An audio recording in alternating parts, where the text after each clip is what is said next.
Sights you probably didn't even notice. Prepare to have your minds blown by the stolen obelisks of Vatican City, the mysterious pinecone statue of the Vatican courtyard, and plenty of other ancient pagan symbolism.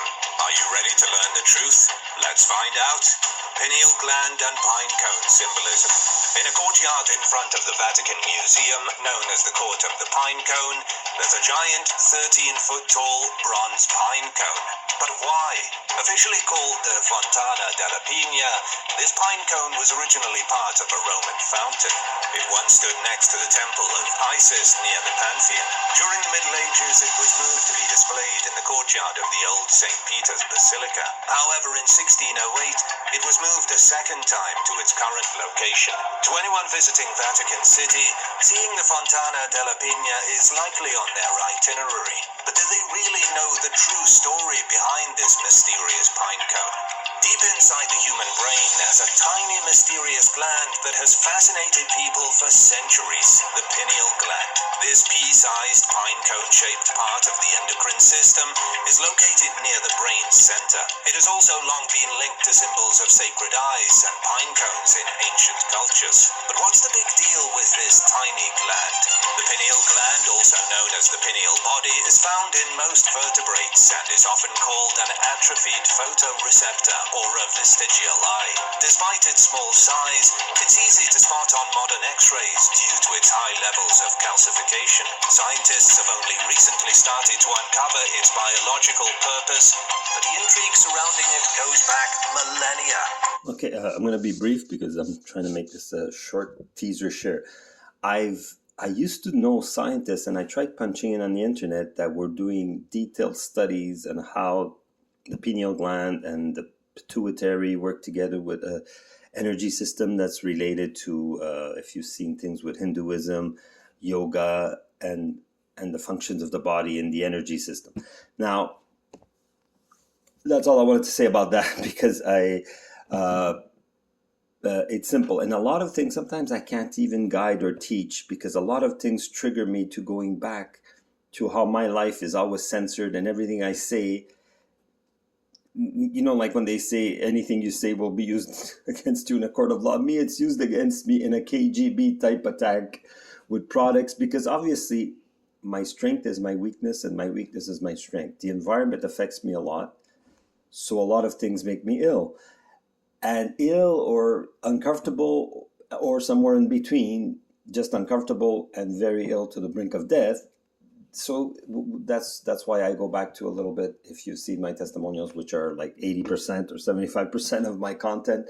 So this is just trying to tell people that a lot of things that I study or naturally meditate on, sometimes I get info from other people that are more organized and are more free to do research. And like a lot of the dates, the Vatican, that it had the pine cone, I wasn't 100% aware. I had an idea. They have knowledge. They took over all the libraries. They were rich. They were a bit like the governments now. The elites, obviously, they know about psychic powers. Look at the research over 20 years, 23 years, I believe officially it went on with the CIA. So do your own research. Let's move on. Yeah. Named for its resemblance to a pine cone, the pineal gland has inspired numerous cultural symbols. In ancient times, the pine cone was seen as the fruit of the evergreen tree, symbolizing eternal life. Its shape also made it a phallic symbol, representing the very creation of life. But how does this all tie back to the pineal gland? Ancient civilizations around the world featured pine cone imagery in their art and rituals. In Assyria, winged genii often held buckets and pine cones in palace reliefs. Some of these images can be seen at King Sargon II's palace in Dur-Sharrukin, dating back between 713 and 716 BC. These figures used pine cones in purification or fertilization rituals, emphasizing their sacred significance. In Egypt, the staff of Osiris, dating from around 1224 BC, showcased two serpents intertwining up to a pine cone at the top. Some researchers connect these serpents to the Hindu concept of Kundalini energy. The pine cone likely symbolized the pineal gland, or Ajna chakra, known as the third eye. Even the Greeks and Romans got in on the pine cone action. Dionysus Isis, known to the Romans as Bacchus, often carried a thyrsus, a staff adorned with ivy leaves and topped with a pine cone. This staff was Okay, I'm almost finished there, but I interrupted. Just, I don't know if I could go back.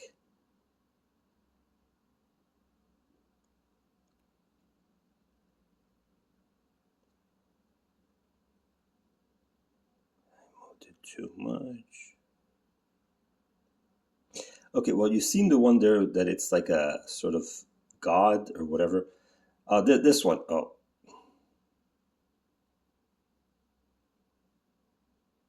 Romans as Bacchus, often there it is. This one. If you've seen the movie, the Conan the Destroyer, there's a statue that resembles this one. Of course, that movie is like they don't use like I don't think they used regular historic. Maybe some of it. I don't know. Barbarians are like it's like. Anyways, I don't know to what level there's. But that statue of that, and he has a horn instead of a pine cone. It's a horn in the movie. I guess they want to respect. If you've seen Conan the Destroyer, just see it.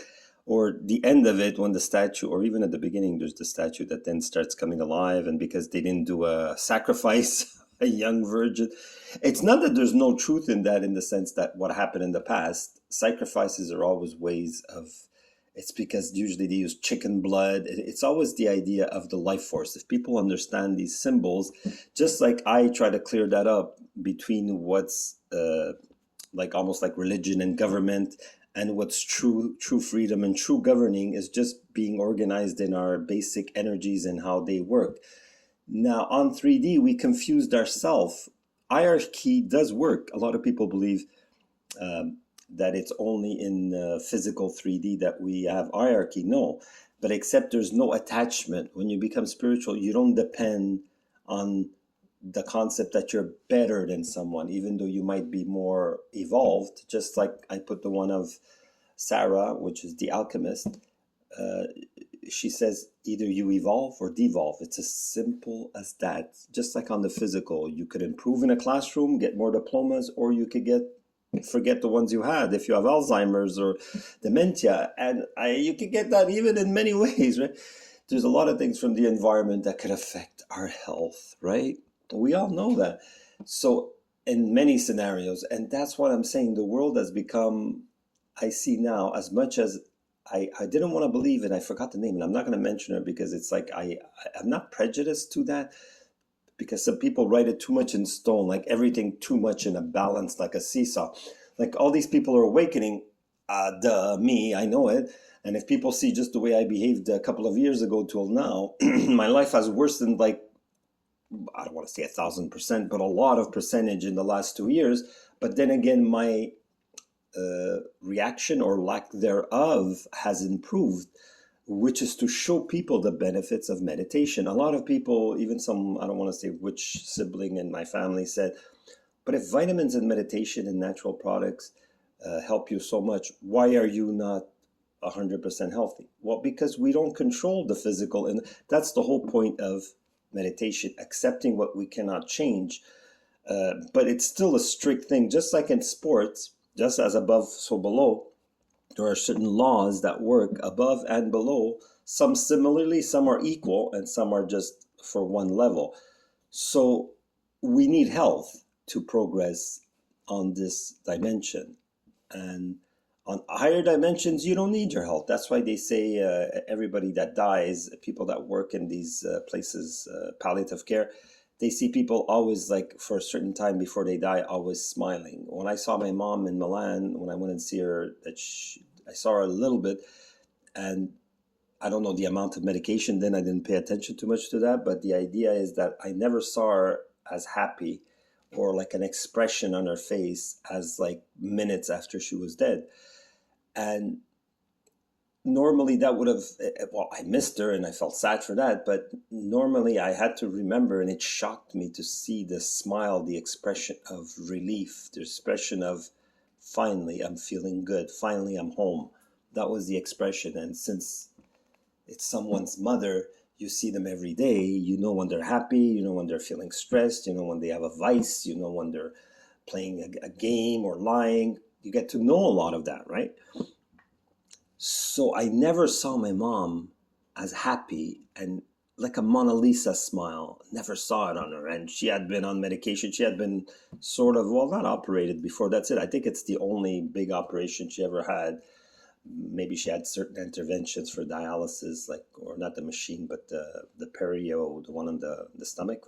Let's just say the stomach dialysis with the fluids of the body. And see, that's a beautiful dialysis. If people would start that early, because that uses the body's own way of filtering. People think only the kidneys filter. No, that's the big basic water ones that go fast, but there's other systems of filtering that, just like you have lymph flow, you don't only have blood flow, and blah blah blah.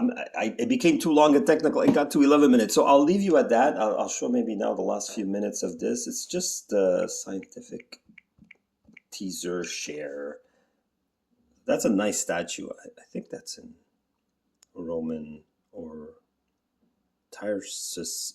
Thyrsus, a staff adorned with ivy leaves and topped with a pine cone.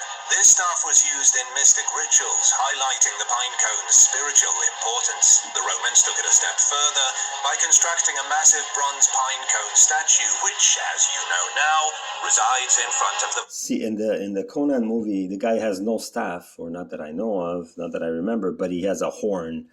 So they change things, obviously, in science fiction. That's why I say even Star Trek has some truths, like lasers or some kind of quick drive that you can reach, light speed, or, I don't know, warp. And those are warped science. And so they mingle science and truth, and they confuse us with movies, because a lot of people look up to movies like inspiration, just like they look up to people that get how do you call those things? Those medals there, whatever, medals for science and this. I wonder why my brain is not really sharp these days. It usually is. I wonder why. And I wonder. So, it will be what it will be. And we always know that in the physical world, we could get satisfied on so many things that are temporary. That's the basic message I want to tell people. And it's not going back to the thing, conflict and punishment and control. Those are just things that when you resonate with a higher reality, you find a bit, not disgusting in the way like when you have food that you don't like trying to make people eat insects. I wonder why I'm saying that. Obviously, people might know. If they don't know, well, too bad. So let's go back to the end. There's maybe a few seconds. I'm going to stay under 15 minutes because the shorts have uploaded surprisingly, but we'll see if one's over 10 minutes. We'll upload today on the 9th of September 2024. Today. So what's the connection between the pine cone and the pineal gland? Many believe the pineal gland is linked to the concept of the third eye, representing spiritual insight and higher consciousness. Ancient cultures seem to understand this, using the pine cone as a powerful symbol of enlightenment and eternal life. From Assyrian purification rites to Egyptian spiritual staffs and Roman fountains, the pine cone has long been a potent symbol of life, enlightenment, and the mysterious powers of the human brain. So, is there something the Vatican knows that it doesn't want to share with the rest of us? Cliffhanger.